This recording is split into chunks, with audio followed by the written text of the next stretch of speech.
നമസ്കാരം. മനഃശക്തി ഉള്ളവരുടെ 7 പ്രത്യേകതകളെക്കുറിച്ചാണ് പറയുന്നത്. ഏത് സാഹചര്യത്തിലും മനസ്സ് അവരുടെ നിയന്ത്രണത്തിലായിരിക്കും. മനഃശക്തി കൂടുതലുള്ളവരിൽ ദേഷ്യം അത്ര പെട്ടെന്ന് വരില്ല. വന്നാൽ തന്നെ അത് നിയന്ത്രിക്കാനുള്ള കഴിവ് അവർക്കുണ്ടായിരിക്കും. മറ്റുള്ളവർ ദേഷ്യപ്പെട്ടാലും അവരതിന് റിയാക്റ്റ് ചെയ്യില്ല, റെസ്പോൺസ് മാത്രമേ ചെയ്യൂ. ഓർക്കുക, ഏത് ഇമോഷണൽ ഫീലിങ്സും അതേപോലെ പ്രകടിപ്പിക്കുന്നത് മനഃശക്തി ഉള്ളവരുടെ ലക്ഷണമല്ല. ഒരു വിഷയത്തെക്കുറിച്ച് അമിതമായിട്ട് ചിന്തിച്ച് ടെൻഷൻ അടിക്കുന്ന രീതി ഇവർക്കുണ്ടാകത്തില്ല. അതുപോലെ കഴിഞ്ഞുപോയ ചില നെഗറ്റീവ് കാര്യങ്ങളെക്കുറിച്ച് ഓർത്ത് നിരാശപ്പെടുകയോ വരാനിരിക്കുന്ന നെഗറ്റീവ് കാര്യങ്ങളെക്കുറിച്ച് ഓർത്ത് ഉത്കണ്ഠപ്പെടുകയോ ചെയ്യാറില്ല. കാരണം ഒരു പ്രശ്നം വന്നാൽ അതിൻ്റെ പരിഹാരത്തെക്കുറിച്ചായിരിക്കും ഇവർ കൂടുതലായിട്ട് ചിന്തിക്കുന്നത്. അതുകൊണ്ട് തന്നെ മനസ്സ് വർത്തമാനകാലത്തിലേക്ക് കൊണ്ടുവരാൻ വളരെ പെട്ടെന്ന് തന്നെ ഇവർക്ക് സാധിക്കുന്നു. മറക്കേണ്ടത് മറക്കാൻ ഇവർക്ക് നല്ല കഴിവാണ്. അതുപോലെ യഥാർത്ഥത്തിൽ പ്രശ്നങ്ങളെ ഇവർ ഭയക്കുന്നില്ല. കാരണം ഏത് പ്രശ്നത്തെ നേരിടാനുള്ള ആത്മവിശ്വാസവും ഇവർക്കുണ്ടാവും. അതുപോലെ ഇവർക്കൊരു കൺഫ്യൂസ്ഡ് മൈൻഡ് സെറ്റ് ഉണ്ടാകത്തില്ല. ഏത് കാര്യത്തിലൊരു തീരുമാനമെടുത്താലും അതിലുറച്ചു നിൽക്കും. സംശയത്തിൽ കൂടി മനസ്സിനെ പീഡിപ്പിക്കുന്ന രീതി ഇവർക്ക് തീരെയില്ല. അതുകൊണ്ട് തന്നെ മനഃശക്തി ഉള്ളവർക്ക് ക്വാളിറ്റി സ്ലീപ്പ് ഉണ്ടായിരിക്കും. കിടക്കുമ്പോൾ തന്നെ മനസ്സും ശരീരവും പെട്ടെന്ന് റിലാക്സ് ആകുന്നു. ഉറക്കം വരാതെ പല കാര്യങ്ങളും ചിന്തിച്ച് കിടക്കുന്നത് വീക്ക് മൈൻഡിൻ്റെ ലക്ഷണമാണ്. അതുപോലെ മനഃശക്തി ഉള്ളവർ അനാവശ്യമായിട്ട് ഒരു കാര്യത്തിലും ഇടപെടാറില്ല. അനാവശ്യ സംശയത്തിൽ കൂടി മനസ്സിനെ സ്വയം പീഡിപ്പിക്കുന്ന രീതി ഇവർക്കുണ്ടാകത്തില്ല. അതുപോലെ പൊതുവെ മനഃശക്തി ഉള്ളവർ ഒരു വാക്ക് പറഞ്ഞാൽ ആ വാക്കിനൊരു വാല്യൂ കൊടുക്കും, അതിലുറച്ചു നിൽക്കും. മറ്റുള്ളവരെ സ്നേഹിക്കുകയും സഹായിക്കുകയും ചെയ്യും. എവിടെ വരാമെന്ന് പറഞ്ഞാലും കറക്റ്റ് സമയത്ത് അവിടെ വന്നിരിക്കും. പറ്റാതെ വന്നാൽ നേരത്തെ വിളിച്ചറിയിക്കും. എന്ന് വെച്ചാൽ ഒരു സാഹചര്യത്തിലും ഇവർ വെറും വാക്കുകൾ പറയാറില്ല. മറ്റുള്ളവരെ പറ്റിക്കണം എന്ന ചിന്ത ഇവർക്കുണ്ടാകത്തില്ല.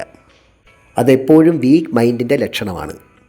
അതുപോലെ കാലാകാലങ്ങളിൽ മാറ്റത്തിന് ഇവർ തയ്യാറാണ്. പോസിറ്റീവായിട്ടുള്ള മാറ്റം ഇവരിൽ ഉണ്ടായിക്കൊണ്ടിരിക്കും. സ്വന്തം തെറ്റുകൾ സമ്മതിക്കാൻ ഇവർക്കൊരു മടിയുമില്ല. എന്നാൽ അതിൽ കുറ്റബോധം കൊണ്ട് നടന്ന് വെറുതെ ടെൻഷൻ അടിക്കാറുമില്ല. പരിഹരിക്കാവുന്ന എല്ലാ പ്രശ്നങ്ങൾക്കും ഇവർ പരിഹാരം കണ്ടെത്തും. ചില കാര്യങ്ങളിൽ ഹാർഡ് വർക്ക് ചെയ്യാൻ ഇവർക്കൊരു മടിയുമില്ല. കാരണം അലസമായിട്ടിരിക്കുന്നത് എപ്പോഴും വീക്ക് മൈൻഡിൻ്റെ ലക്ഷണമാണ്. മറ്റുള്ളവരിൽ നിന്നും കൂടുതലായിട്ടൊന്നും പ്രതീക്ഷിക്കുന്നില്ല. അതുപോലെ തന്നെ സ്വന്തം കഴിവും സമയവും അനാവശ്യമായിട്ട് ഇവർ മറ്റുള്ളവർക്ക് വേണ്ടി കളയത്തുമില്ല. എന്ന് വെച്ചാൽ മറ്റുള്ളവരുടെ പേഴ്സണൽ കാര്യത്തിൽ ആവശ്യമില്ലാതെ ഇടപെടാറില്ല. മനഃശക്തി ഉള്ളവർക്ക് എപ്പോഴും ഒരു ലക്ഷ്യബോധം ഉണ്ടാവും. അത് മറ്റുള്ളവർക്ക് മാറ്റാൻ പറ്റുന്നതുമല്ല. ഓരോ സാഹചര്യത്തിലും അതനുസരിച്ച് പെരുമാറാൻ ഇവർക്ക് കഴിയുന്നു. അതുപോലെ ഇവരുടെ ഒരു പ്രത്യേകത എന്താണെന്ന് വെച്ചാൽ ഇവരുടെ മനസ്സ് ഒരിക്കലും മറ്റുള്ളവരുടെ നിയന്ത്രണത്തിലായിരിക്കത്തില്ല. ഒരു കാര്യം ചെയ്യുന്നതിന് മുമ്പ് അതിൻ്റെ പല വശങ്ങളെക്കുറിച്ചും ചിന്തിക്കും. എന്നാൽ ചെയ്തു തുടങ്ങിയാൽ അതിനെക്കുറിച്ച് കൂടുതലായിട്ടൊന്നും ചിന്തിക്കത്തുമില്ല. അതുകൊണ്ട് തന്നെ ശാന്തമായ ഒരു മൈൻഡ് സെറ്റ് ഇവരെപ്പോഴും കീപ്പ് ചെയ്യാറുണ്ട്. തൽക്കാലത്തെ സന്തോഷത്തിനേക്കാൾ ഇവരെപ്പോഴും പ്രാധാന്യം കൊടുക്കുന്നത് നീണ്ടു നിൽക്കുന്ന സന്തോഷത്തിനായിരിക്കും. അതിനുവേണ്ടിയായിരിക്കും ഇവർ സ്മാർട്ട് വർക്ക് ചെയ്യുന്നത്. അതുകൊണ്ട് തന്നെ ഒരു ജോലി ചെയ്യുമ്പം ഏകാഗ്രമായിട്ട് ചെയ്യാൻ ഇവരെ കൊണ്ട് സാധിക്കുന്നു. തന്നെയല്ല, ഉത്കണ്ഠ പൊതുവേ കുറവായതുകൊണ്ട് എപ്പോഴും ഊർജ്ജസ്വലരായിരിക്കും. ഇവിടെ ഓർക്കേണ്ട ഒരു കാര്യം, എത്ര മനഃശക്തി ഉണ്ടെങ്കിലും ചില സാഹചര്യത്തിൽ വിഷമിക്കുകയും ടെൻഷൻ അടിക്കുകയൊക്കെ ചെയ്യാറുണ്ട്.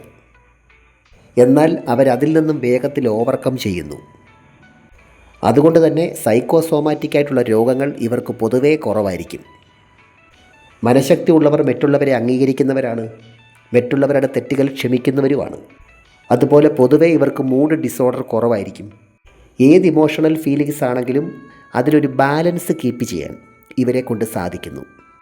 എന്ന് വെച്ചാൽ കോപം വരുമ്പോൾ അമിതമായിട്ട്, സന്തോഷം വരുമ്പോൾ അമിതമായിട്ട്, ദുഃഖം വരുമ്പോൾ അമിതമായിട്ട് ആ ഒരു രീതി ഇവർക്കുണ്ടാകത്തില്ല.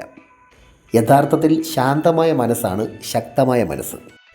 നിങ്ങൾക്ക് ഈ വീഡിയോ ഇഷ്ടമായെങ്കിൽ ഒന്ന് ലൈക്ക് ചെയ്യണം, സബ്സ്ക്രൈബ് ചെയ്യണം, ഷെയർ ചെയ്യണം. Thanks for watching.